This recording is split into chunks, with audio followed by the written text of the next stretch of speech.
Okay, let's start. We don't have too much time. So hello and welcome, everybody. Thank you for joining us back on day 2 in Journey to the Truth. I must admit I'm slightly biased because I'm very excited for this session. As you may have realized with the new cocktail in town, illicit financial flows and cryptocurrencies.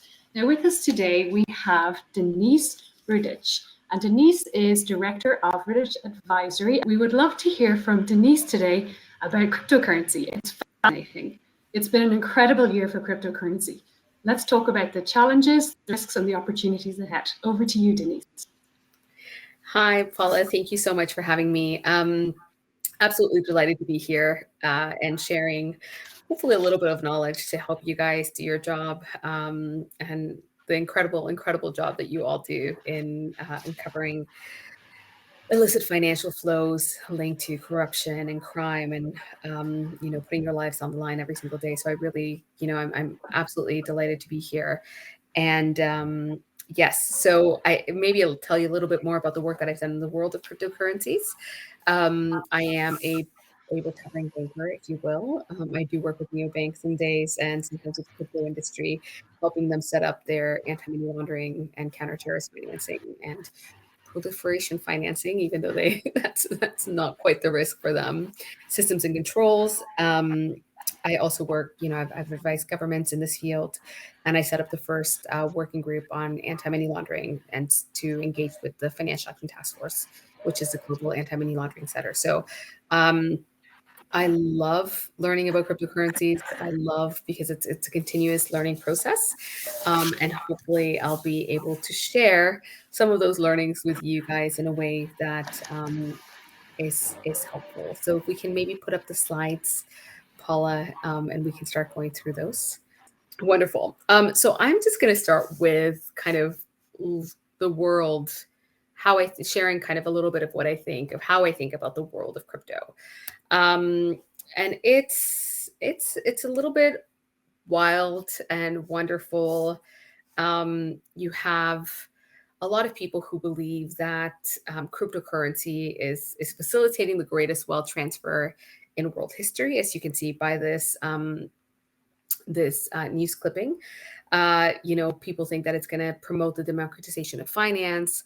A lot of individuals think about debanking and how it's going to also facilitate individuals in getting bank accounts. You do have people who don't like the current financial system, which again is why I put that image up there.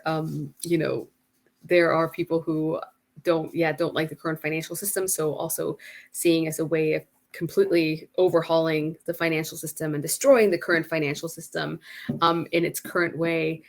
And then you have things like Dogecoins, which I believe that's what that's supposed to be, but not quite. We'll see another image there. And while you have this kind of world, people coming together to try to do something different and change how individuals can access wealth and money, at the same time, I haven't come across as many crazy stories when I look at other areas of finance as I have when I look at the world of crypto. So, for example, this is one of my favorites. This is about a crypto CEO who people believe may or may not have faked his own death. He was the CEO of Quadriga CX, 30-year-old. And basically, it's been shrouded. He was the only individual who knew who held the private key to the exchange. And there have been calls to exhume his body to see if he's actually really dead, and just shrouded in mystery. So again, it's a little bit crazy. It's also full of missteps, and it can be a bit of a predatory industry in the sense, I know it's from 2019, but it is one of the biggest Ponzi schemes that the world has ever seen. And basically, you had one coin.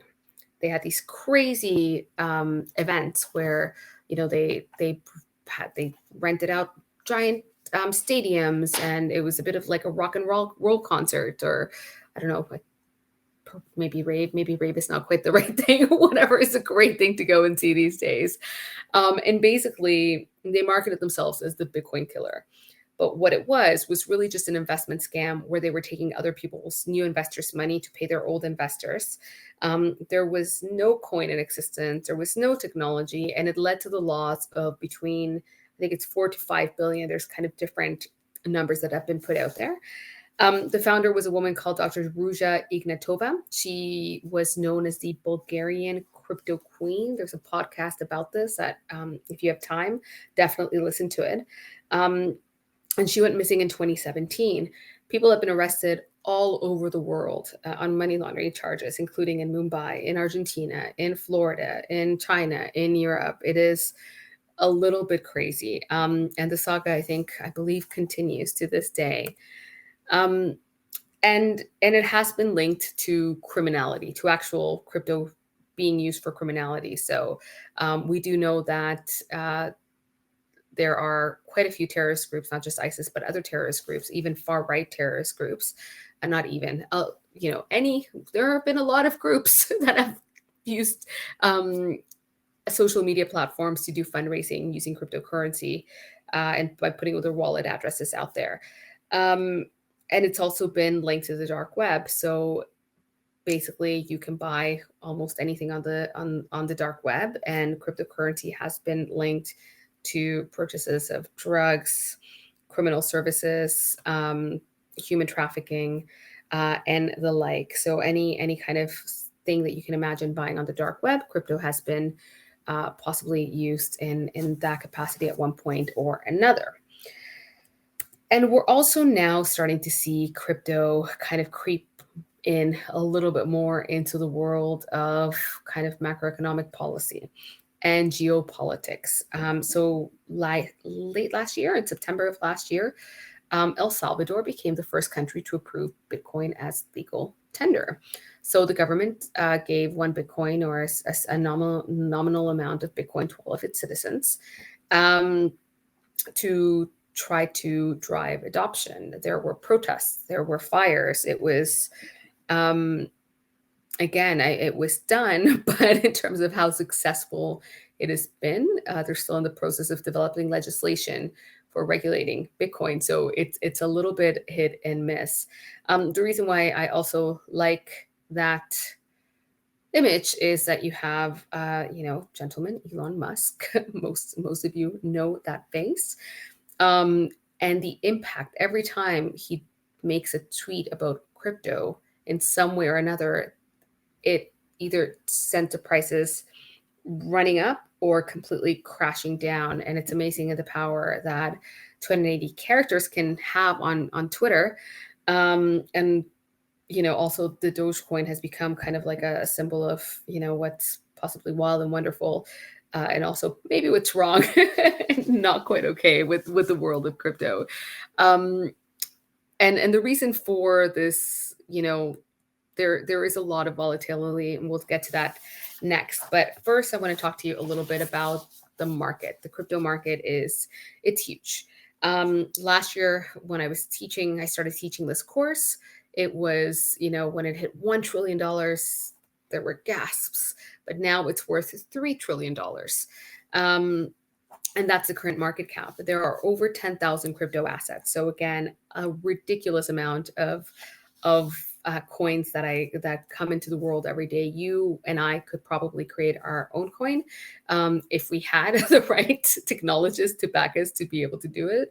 I've seen, fundraisers of, 1.5 million in 15 minutes because, somebody has issued a new coin or an NFT or something like that. It is, again, a little bit crazy. And I keep on using this word because it's not like anything that you tend to see in the real world, if that makes sense, or that I have previously seen in my very long life.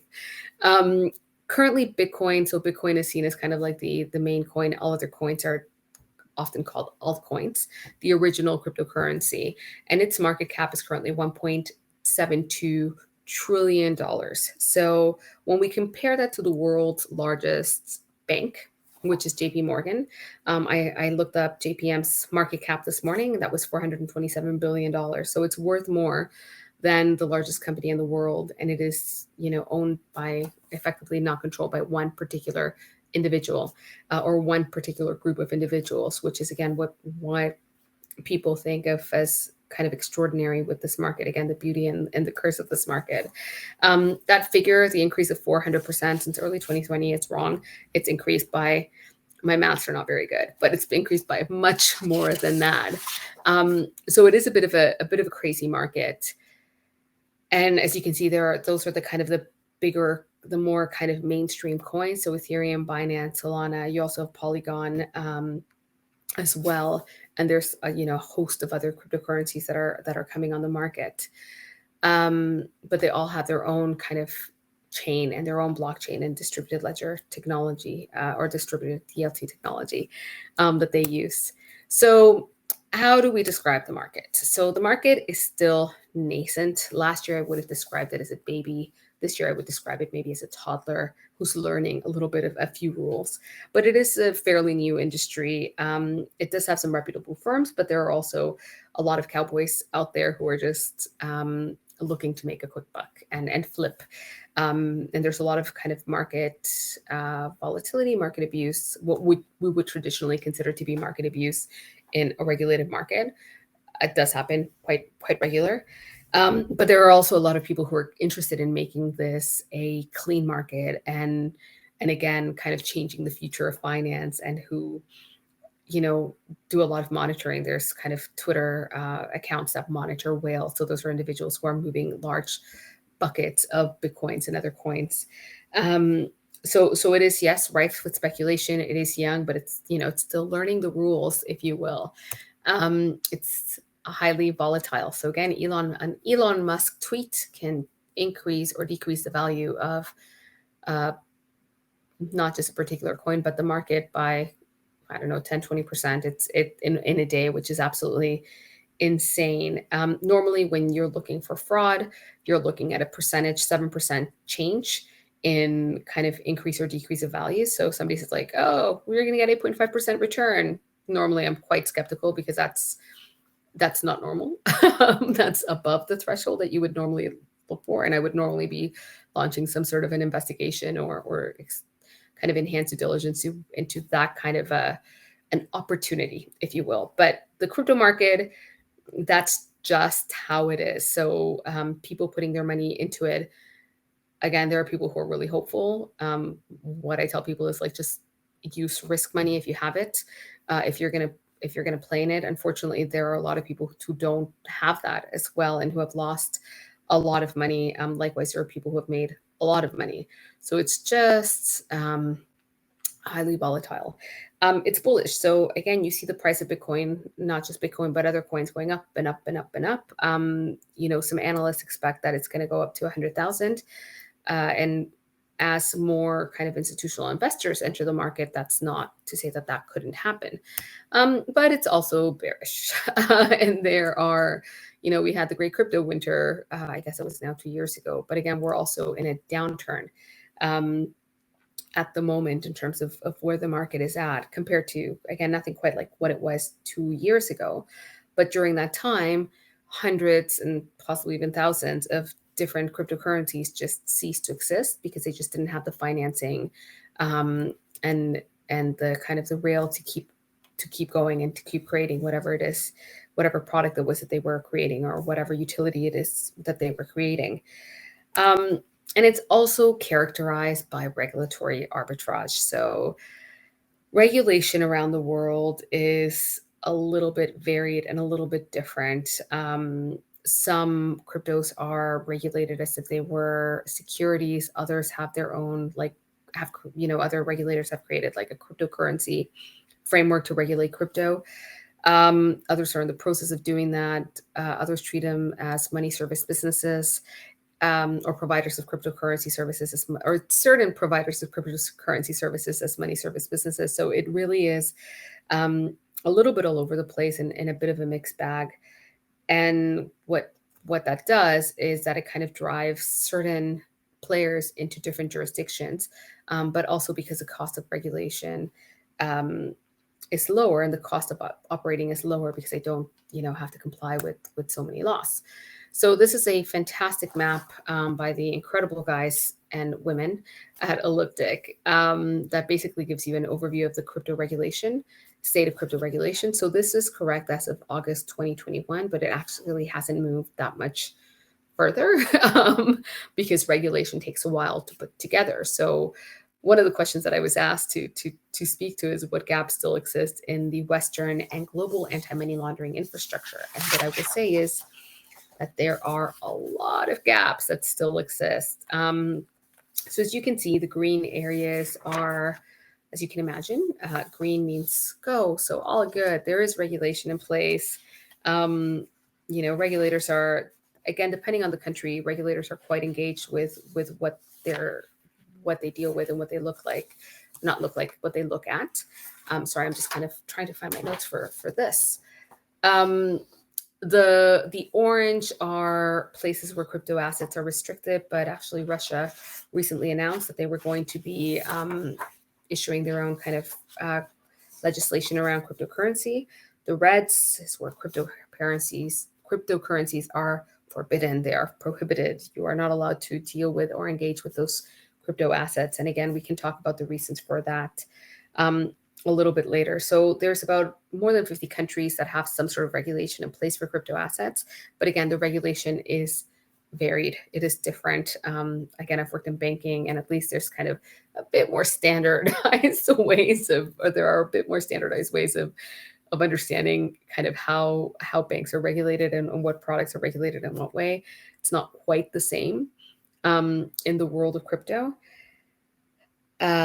So that's where we're at with regulation. I'm in terms of what I think is important for you guys to know to allow you to kind of do investigations in kind of the space. There are a number of terms that are linked to crypto assets. And I was actually I thought I had moved the slide, but I'll stick to the slide and then we'll talk about regulation a little bit more. So the way I think of cryptocurrencies and crypto assets is, I guess the greatest advice I got in university was when I studied economics was to think about the fact that you are just learning a new language. You might have words that you think you know, but the meaning is going to be completely different. So just forget everything you know and just start from scratch. And that to me is how kind of what has helped me kind of learn a little bit more and kind of open up my mind to learning about crypto assets. So we're going to go through these terms and it's going to be a little bit boring, and I do apologize, but hopefully it'll help with when you're reading stories or when you're investigating to understand what it is that you're actually kind of, when I say looking at, it's going to be code, but looking at. So a crypto asset, just high level, it's a cryptographic digital token. So a token that's on your computer that represents a store of value or a set of permissions that you can have in the real world or the legal world. So that token can be transferred, it can be stored, or it can be traded electronically. And again, most crypto assets have kind of nominal value. So it's kind of a store of nominal value, but some of them have, that they can give you access to a utility, or they can give you access to a club or membership, or be exchanged for something else. So even though the crypto assets that we think of tend to be kind of more of an exchange of value, they can really be used for exchanging anything for that token, if that makes sense. So I broke it down into kind of three key categories. So distributed ledger technology is effectively a type of technology that allows for the recording and validation of the database or the ledger of particular information of data. It exists across several locations, and it's validated by different participants or different computers. And it's decentralized in the sense that there isn't one particular authority, but you have different, we'll call them nodes, that are validating the information on the ledger. Distributed ledgers operate on a decentralized network, and effectively a decentralized network, and that I'm not sure if that graphic at the bottom left helps you understand, but each node, so each computer within the network acts as its own authority. So it makes its own decisions about what information has been validated or not. And each node independently verifies the transactions. And once you have a certain number of nodes that have verified the transaction on the decentralized network, then the transaction can go on the blockchain. So with regards to what a blockchain is, so blockchain, we all hear these terms. It's a type of distributed ledger technology. And effectively, it's a sequence of blocks that build up one on top of the other. And again, I've seen it kind of graphically represented in different ways. The way that I like to think of it is like having a necklace and you're adding beads onto that necklace. And each, as a new record is created and validated, and it just goes as an additional new bead onto your blockchain. The blockchain tends to be open source. Again, there are kind of some private decentralized or private chains and private decentralized networks, but most of them are open source. And effectively what that is or what that means is that the code and the software that's been created has been done so in a collaborative manner. It's transparent. It tends to be publicly available. It's published. And it's been created generally by a community of developers who are just absolutely brilliant.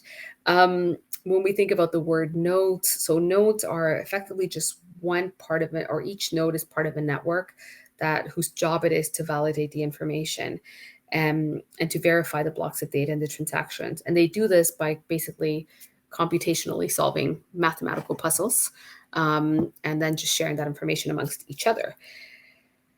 And one of the key characteristics of the distributed ledger technology is that it's immutable. Once something goes on, it cannot be erased. It cannot necessarily be changed. It might be obfuscated, but even that, it's not the done thing, if that makes sense. So moving on to mining. So mining, again, whenever I think of mining, I think of Snow White and the Seven Dwarfs. This is not that. Effectively, it is a process of creating blocks blocks of transactions that can then be added onto the blockchain or onto the distributed ledger technology. Blocks are batches of transactions that effectively have what they call a hash. So a hash is just numbers and letters that effectively act as the address to be added onto the blockchain, but it also contains an address of the previous transaction in the chain. Again, a hash combination of numbers and letters that represent a block number or transaction that has been verified and added to the blockchain. Proof of work is the protocol or the consensus protocol, basically what has been agreed by the network to make sure that the information that is being recorded on the blockchain meets a particular standard. So that's what that means. A coin is a digital representation of an asset or of an ownership right that can be used to make a payment or transfer value on its own blockchain. So again, we saw there were different types of coins. They tend to have their own different blockchain that they move along, if you will. And in terms of tokens, so tokens are a little bit different to coins. Coins, again, are more about value. Tokens represent an asset or an access right. So it allows the user to do something for any function that has been effectively coded onto that token. So a security token can represent the ownership of a real world asset. And a utility token effectively would allow an individual to do something a little bit special or to go somewhere a little bit special. If you can give me 1 second, I think it is on this other page. Okay, moving on to wallets. Thank you. So crypto wallets, effectively, it's what a crypto wallet does. It just stores your public and your private key that is then needed to allow a transaction to move forward. So a private key, or a public key, the way I like to think of a public key is it's kind of like your email address that you give to somebody to send you an email. That's a little bit more publicly available. And your private key is like inputting your password to access your email, to be able to read all of the emails that you have, or to send and receive emails. There are different types of wallets. Hot wallets are connected to the internet. So they're the ones that tend to be hacked a little bit more easily because they are connected to the internet. A cold wallet is offline and it's not connected to the internet. It can still be on a computer, but it's generally tends to be housed in a separate computer. You can have a paper wallet, which just basically has your public and your private key. And then, you can then use that to access whatever it is that you need to access online. So those are just some key terms that I think are important. In terms of kind of going back to the regulatory, what has been a focus of regulators and in terms of crypto asset providers, going back to those gaps, regulators have focused on custodian wallet providers. So effectively organizations that provide services to safeguard or administer, not even organizations, code, it could be code that provides services to safeguard or administer crypto assets on behalf of its customers, or who effectively safeguard or protect the private cryptographic key on behalf of somebody else. So that's kind of, one of the areas of focus that regulators had when they started looking at cryptocurrencies and providers of services to cryptocurrencies. And then you have exchanges. So you have different types of exchanges. The ones that are currently legislation has been kind of developed for are centralized exchanges. And those are the ones where you have a central point of contact who's effectively acting as an intermediary, and collecting the funds centrally within the exchange. It is not anonymous. So normally you have to do KYC or due diligence or know your customer checks when you are using centralized exchanges like Coinbase or Crypto.com or Binance or Kraken. There are different levels of KYC that you have to go through for the different exchanges. And then you have these centralized exchanges, and those are currently completely outside the scope of regulation, simply because it is very, very difficult to enforce anti-money laundering requirements on those. But it's also seen as potentially impeding innovation. And the difference with these centralized exchanges is that the user controls their own funds. They are anonymous. No KYC has to be done. You can basically download, a MetaMask wallet and go forward and start creating and buying, selling, trading, etc. But there's a whole bunch of different other types of crypto asset providers. So you also have individuals who do the custody and administration of crypto on behalf of third parties. You have individuals who are providing services to crypto asset service providers. You have crypto crowdfunding platforms, etc. So some of those are being looked at to determine what should be brought into scope of regulation in Europe. You have the markets and cryptocurrency assets legislation that's being pushed through. That's going to be linked to updates to their anti-money laundering regulation. But it is there's just a lot that's kind of emerging. But what are some of the trends that we are seeing in the world of cryptocurrencies? So I'm sure you have all heard about DeFi, decentralized finance. Effectively, it uses smart contracts or software. Effectively, it's software that says if A and B, therefore C. So it's self-executing code that facilitates peer-to-peer transactions. Again, automated, generally tends to be built on the Ethereum blockchain. Although again, hopefully they're building a new Ethereum blockchain that has lower fees, or a new chain on top of the chain that not lower fees, but less of an environmental impact.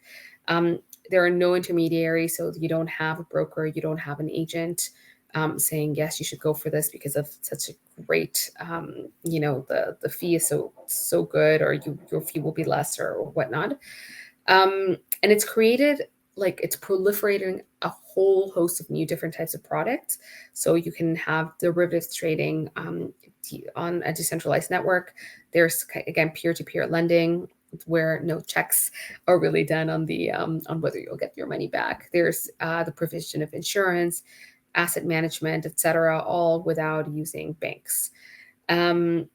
There are also new services that have been created, such as margin trading, yield farming, liquidity mining, and crypto staking, where you put your crypto and you get an interest rate equivalent back to allow for that crypto to be used for something else by somebody else.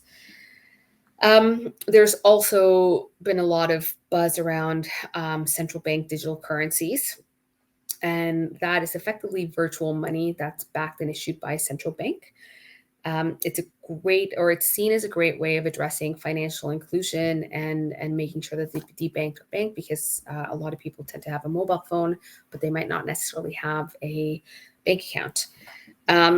So China, before China, there were other countries in the Caribbean that had launched their own central bank digital currencies, more to allow for retail payments. China was, kind of seen as the leading in the development for kind of wider adoption, not just retail payments facilitated by central bank digital currencies, but much wider adoption. And we saw that it was launched at the Olympics. And Nigeria was the first African country that launched its own digital currency, the e-Naira, later last year. Russia was expected to have a digital ruble by the end of 2021. I'm going to be honest and say I haven't looked that up to see how successful that was. And countries such as the UK, EU, the US are still in the exploration phase on how to do this while safeguarding financial stability. The other kind of buzzword that's been floating around and you've been seeing all over the place with celebrities supporting different projects are NFTs, or non-fungible tokens.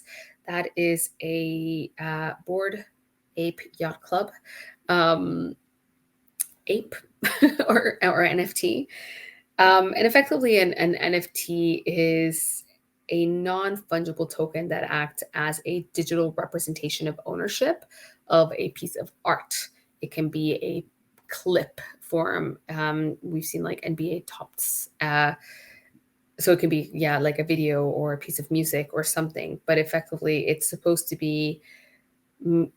make sure that only you are able to own and really be the true owner of that asset or that collectible item. NFTs in 2021 generated 2.5 billion. It's expected to be an $80 billion market by 2025. And you're seeing kind of the convergence between NFTs on the web, the creation of the metaverse, but also kind of partnerships with real life goods, specifically luxury brands. And even, there was an Adidas Bored Ape Yacht Club kind of crossover that generated a lot of buzz. The largest piece of art, or the most expensive piece of art that was sold as an NFT at Christie's for $69.3 million in March of last year. But there are a lot of money laundering concerns. There is a lot of fraud. There are denial of server attacks. There's a lot of cyber issues that have kind of emerged in the world of NFTs. And it's also completely unregulated. So it is, it's a bit of you kind of do tend to fall into the rabbit hole when you start working in that world, or looking into that world. In terms of things that I think are useful for you guys to have and to know are different kind of terminal typologies. One of the things that regulators are concerned about is the use of privacy coins. So Monero and Dash, there's nothing on the graphic to tell you what those coins look like.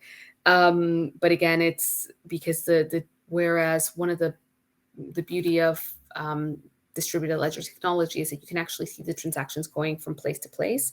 And there's a host of metadata that's available that you can kind of follow and identify. But that's not the case with privacy coins. They have a privacy layer built on top of that as part of their chain. You have things like tumblers and mixers, whereby, this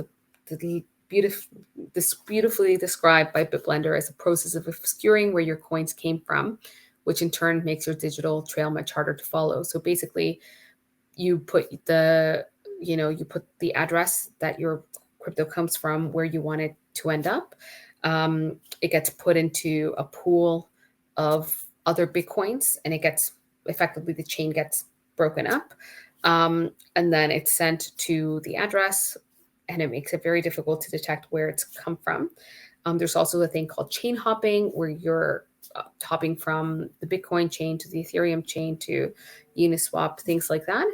And then there are things called chain peels, which again, kind of more made famous, not sure if made famous by, but it was used by the Bitfinex money laundering individuals who were just arrested for trying to launder the stolen money from Bitfinex, whereby you're able to send kind of a transaction that goes into multiple different wallet addresses. And it kind of looks like, it's been described, it was Ed Caesar described it as an airport map that you get on a plane. So it's a bit, it's kind of like smurfing in the real world, but a little bit different. And there are a host of oh, there you go, the hops. That's kind of what it looks like. Or hopping from different wallet addresses as well. So that's something else. And there are some tools that are available for you as financial investigators or investigative journalists that are publicly available. I did go out into my network and I said, what can we look at? And so I'm still in the process of collecting what some of these tools are that are low cost, free, hopefully easy to use. In addition to the more traditional kind of cryptocurrency tools, such as TRM, which has kind of all of chain ability to look at kind of different transactions on different chains. You have Elliptic, CipherTrace, and Chainalysis, which are kind of the big four. There's other ones that have kind of emerged around the world. I'm going to open it up for questions.